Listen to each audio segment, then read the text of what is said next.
No running backs taken in round one. It started with 46, Carolina taking Jonathan Brooks. Your favorite 2024 running back landing spot is where, Chris? Of all the guys who were taken, which one do you like the most? I think I like the Green Bay one with MarShawn Lloyd. MarShawn Lloyd was my favorite running back coming out in the draft, right? He was the guy to me out of all this group where I went, he can make something happen when nothing's there. Incredible balance, breaks tackles. He's really stout, Mike. He's 5'11", he's 221. It's not game-breaking speed where it's going to be 70-yard touchdowns, but it's a lot of damn 8 and 10 and 15-yard runs that are really special. And he can make people miss in space. He can lower his shoulder and run over you a little bit. They're a good offensive line, good running football team. I think he'll be a nice compliment to Josh Jacobs this year up there in Green Bay. That certainly was one that jumped out to me, Mike. And leave that graphic up. Yeah. I'm very intrigued after seeing Kyle Shanahan's comments about Isaac Guerendo taken at 129. Right. He transferred from Wisconsin because he was stuck behind Braylon Allen, who actually went, you see there, five spots later to the New York Jets. He went to Louisville last year, and he did not have a ton of carries, but he runs a 4.33, and they clearly see something in Isaac Guerendo they like. Elijah Mitchell is in the last year of his contract, and Christian McCaffrey, he gets injured.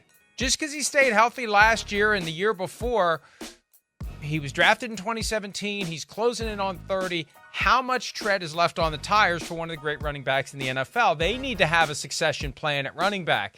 And I just get the feeling, I didn't see the press conference, but just oozing through the words, kind of like, we may have something here with this guy. And they're definitely taking him more on potential than production because they're just circumstances kept him from having production. But I get the impression there's something they really like in him. Same as the Dolphins with Jalen, right?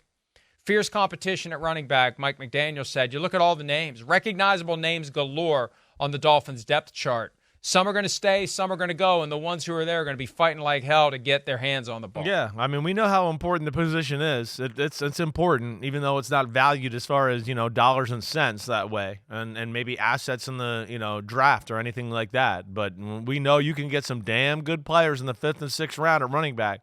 Shanahan, the 49ers, they're going to draft a running back every year. They almost do every year. He's going to take his shot, take his swing, and see if he can hit, strike gold with somebody there. Let alone he knows, and and we all know, hey, running the ball is what they do. So they want fresh bodies in there to smash it up in there.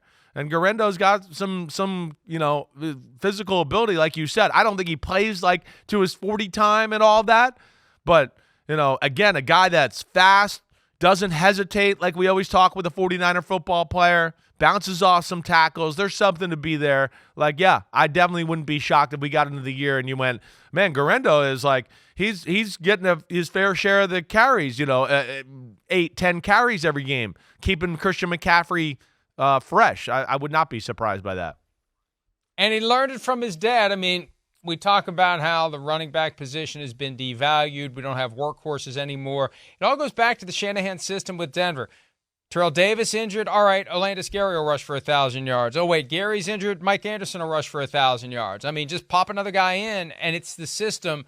There's so many running backs out there that will move the ball if you trust them to not fumble and if you can rely upon them to pick up blitzers when they need to. That's right. There's a lot of guys out there that can get it done. And, until Christian McCaffrey settled in and repeated 2022 and 2023 as the team's leading rusher, they had a different leading rusher every year. Yeah, they couldn't get Kyle it. Shanahan was the head coach of the team. Right. So it's a different guy, and now it's just one of those.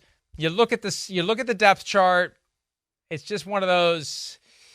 I think they got something with Guerendo, and it's not like McCaffrey's going to be around 5 more years, 4 more years, 3 more years. We've seen it happen with Eddie George. Eddie George never had any serious injury. When it was just done, it's just done. That's it. Yeah. And you never know when it's going to come. Right. You said it right. Elijah Mitchell, this could be his last year, probably will. He's the guy that, they refresh with here.